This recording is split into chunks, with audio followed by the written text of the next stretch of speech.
Salut tout le monde, bienvenue dans une nouvelle vidéo. Aujourd'hui on va parler d'un calibre un peu spécial, ce monstre, le 338 de la PUA Magnum.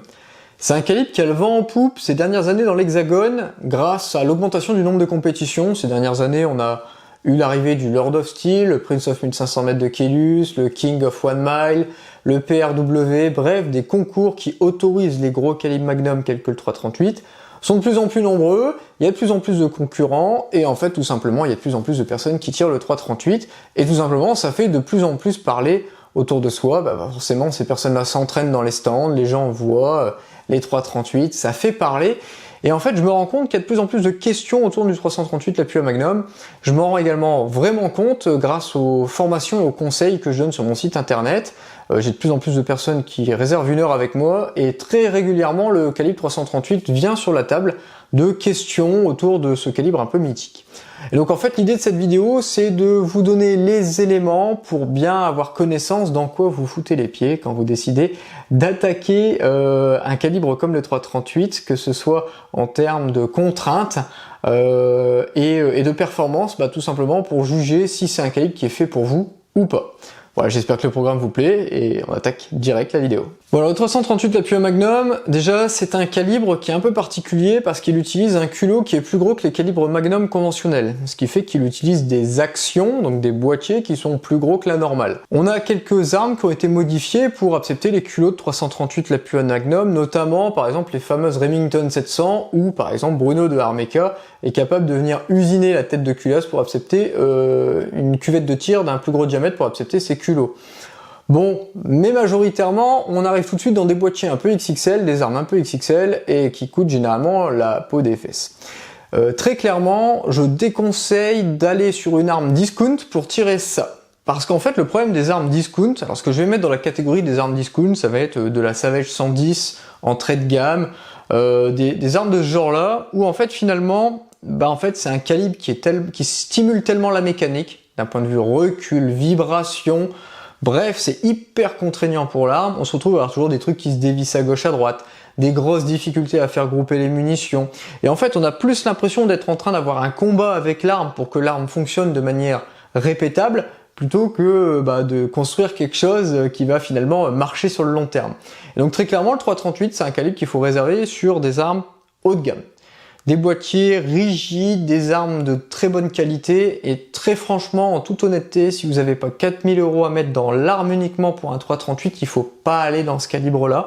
Vous allez avoir beaucoup plus d'emmerde que de plaisir. Donc très clairement, et c'est un truc à vraiment garder en tête, c'est à réserver à des budgets assez conséquents. Quand on rajoute ensuite la lunette qui va avec, le bipied et tout ce qui va avec, très clairement on parle de très gros budget, et on est clairement là pas à la portée de tout le monde, hein. J'en suis très fortement conscient. Moi-même qui tire du 338, mon portefeuille souffre à chaque fois que je tire, mais voilà, quand on veut faire de la compétition, ça reste le calibre roi, et c'est vraiment le calibre qui s'impose en ce moment dans les compètes en France.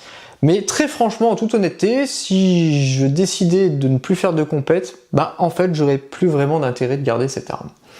Pourquoi? Parce qu'en fait, mon kiff, c'est plus de faire des petits groupements à des distances moyennes, plutôt que de coucher la plaque une fois sur 4 à très grande distance. Franchement, aller à la quête de la distance, je m'en fous complet. Je préfère aller à la quête de la reproductibilité, des petits groupements, etc. Et je prends beaucoup plus de kiff à faire un groupement gros comme ça à 800 mètres, plutôt que de mettre une balle sur deux à 1600 mètres dans le gong.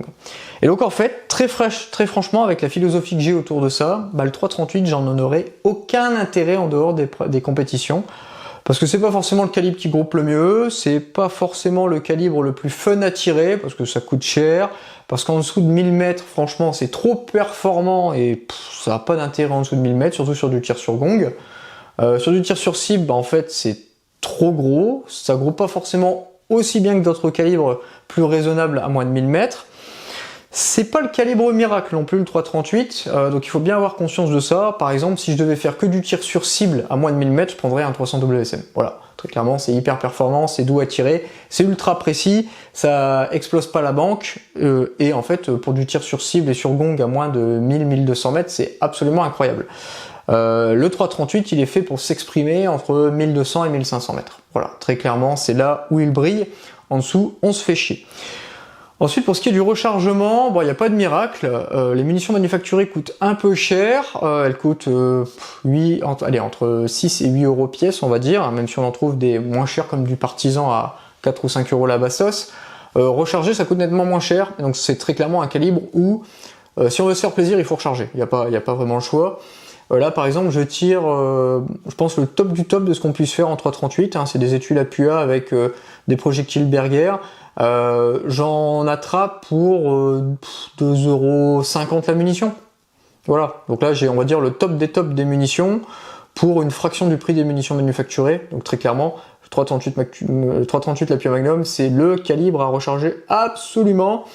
Si on recharge pas, faut avoir des actions dans le CAC 40 à plus savoir quoi en faire pour pouvoir financer ces trucs-là. Et en plus de ça, vous serez moins performant que les mecs qui rechargent. Donc ça va un petit peu à l'encontre du fait d'avoir un calibre hyper performant, de ne pas recharger le 3.38 Lapua Magnum. Je vous propose de regarder quelques images d'une séance de tir lambda que j'ai avec cette carabine où de temps en temps je la sors à tel des 40 pour vous montrer ce qui se passe quand on tire des gongs dans des conditions relativement câbles jusque 1300-1400 mètres, et je vous reprends juste après. Bon, du coup, commençons par la cible à 530 mètres, élévation 2.9. 2.9.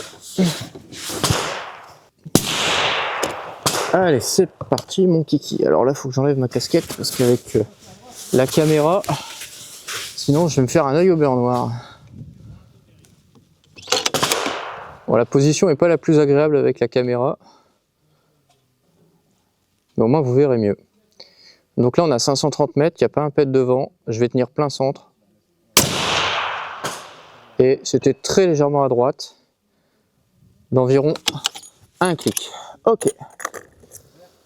Bon, maintenant, nous allons passer sur la cible à 610 mètres. Alors il y en a deux, il y a celle-ci et celle-là. Mais celle-là, elle est cachée derrière le poteau et j'ai pas envie d'exploser le poteau au passage, donc on va tirer celle là-bas.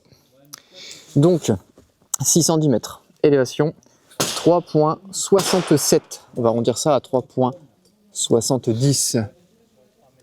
Hop, on est bon. On a vu qu'on était très légèrement sur la droite, donc j'ai mis un clic vers la gauche.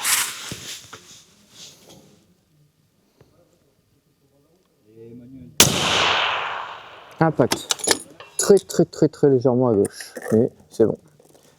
Ok, on passe sur la cible à 701 mètres. Donc élévation 4.55. Donc là c'est un peu chiant quand c'est 4.55, c'est soit 4.5 soit 4.6. Allez, je vais mettre 4.5. 4.5, c'est la 700 mètres, donc elle est là-bas.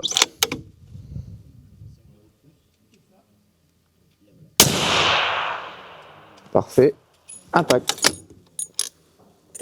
Allez, 807 mètres. 5.65, bon, encore une fois, là on va mettre 5.6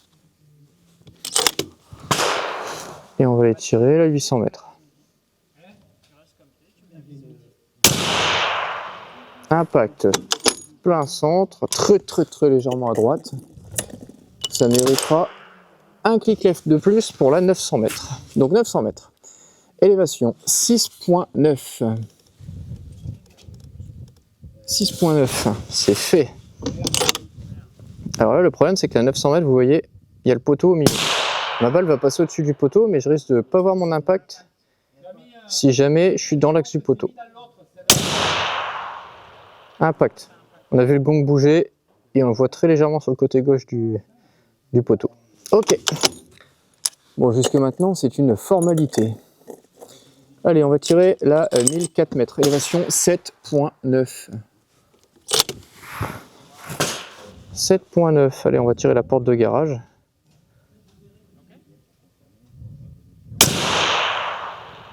Pouah, plein centre. Magnifique.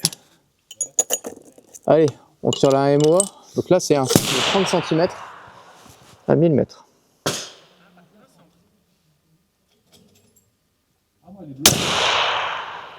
Impact. Ok. On va tirer maintenant la 1075 mètres, élévation 8.8. .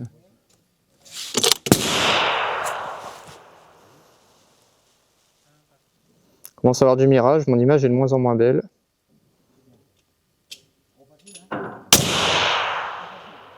Plein centre, un poil bas. Ça aurait mérité un clic de plus. Ok, 1239 mètres. Est-ce que je la vois? Non, je la vois pas, elle est dans l'herbe. Je vois celle là-bas, la orange. La orange, c'est la 1372. Élévation 13.2.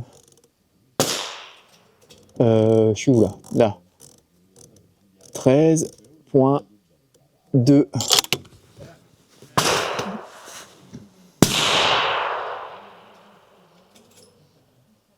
Je vais rajouter un clic left.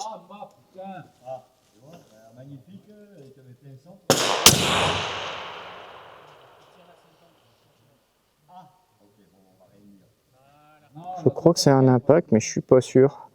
Ouais, ça a l'air d'être un impact. Mais là, j'ai trop de mirage. Donc là, vous voyez, là, je vois. Alors, je sais pas si la caméra, elle voit aussi bien le mirage que moi. Mais là, moi, je suis embêté, je vois plus très bien. Ah, ça y est, ça s'est dissipé.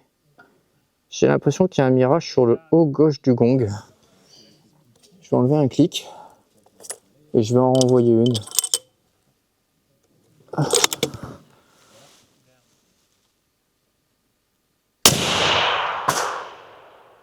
Impact. Parfait. Elle est juste au-dessus de la barre bleue. Là, on la voit à peine. Là, je mets mon réticule dessus. Voilà. Magnifique. Bon, allez, on va laisser le canon refroidir. Bon alors après j'ai tiré à 1600 mètres mais j'ai oublié de mettre en route la caméra donc bon ça c'est pas grave. Bon tout simplement je pense que vous en êtes rendu compte en fait dans la vidéo, bah quand l'arme est mise au point, que la munition est performante et qu'il n'y a pas vraiment de challenge d'un point de vue météo, bah en fait c'est une carabine qu'il faut laisser à la maison. Parce qu'en fait on se fait chier. On pointe, on vise, on touche et on passe à autre chose. Bon.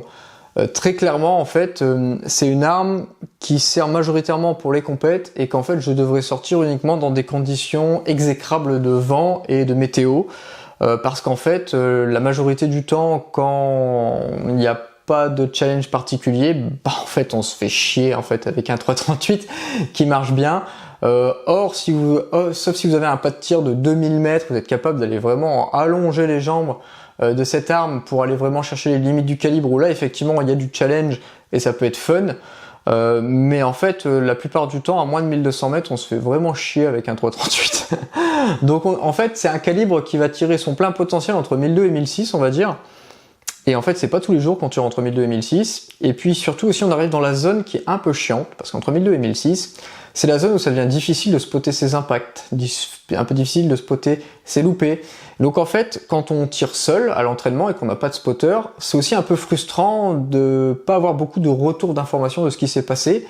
Alors ça dépend du biotope, hein. Si vous tapez sur un sol qui a beaucoup de sable, vous allez voir le sable voler, etc. Vous êtes capable de voir vos loupés. Mais dans certaines circonstances, si c'est de l'herbe ou des trucs de ce genre-là derrière, et bah, vous pouvez toujours y aller, vous ne verrez pas où vous avez touché ou loupé. Et donc en fait ça devient un peu frustrant parce que c'est un calibre qui est fait pour tirer loin, mais quand on tire vraiment loin dans certaines conditions on voit pas trop ce qu'on fait. Voilà, donc c'est vraiment un calibre un peu spécial le 338. Pour moi c'est vraiment le calibre pour les compétiteurs qui veulent faire le maximum de perf, qui donc du coup ont des moyens en conséquence, qui s'entraînent en conséquence et qui du coup veulent mettre toutes les armes de leur côté. Mais si vous faites pas partie de cette catégorie de tireurs, je pense qu'en fait le 338, la Puya Magnum, c'est pas un calibre qui est fait pour vous.